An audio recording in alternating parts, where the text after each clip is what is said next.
मी इथे कोणत्याच कंपनीचं किंवा ब्रँडचं प्रमोशन वगैरे काही करत नाही आहे किंवा मी जाहिरातही करत नाही आहे.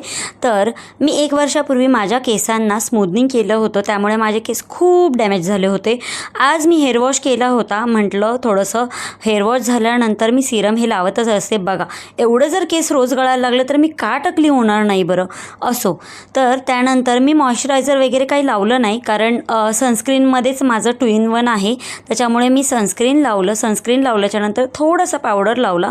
तर तुम्ही म्हणत असाल एवढा नट्टापट्टा करून कुठे जायचं आहे? तर कुठे नाही जायचं आहे. शेजारी आमच्या भावकीमध्ये कार्यक्रम आहे, त्यांनी स्वयंपाकाला बोलवलं होतं. मग असाच अवतार घेऊन कसं जाणार ना.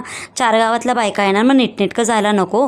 मग ही जी लिपस्टिक आहे ना ती खूप फेंट शेडची आहे. थोडीशी लाईटली अप्लाय केली आणि हे बघा माझे केस आता वाळले आहेत, किती सुंदर दिसत आहेत. आणि हा सगळा स्वयंपाकाचा जो घाट घातलेला आहे तो त्यांच्या कार्यक्रमाचा आहे. तर इकडे भाकरी चालू आहेत आणि तिकडे मटण शिजत आहे. आलेच आहात इथपर्यंत तर लाईक पण करून जावा.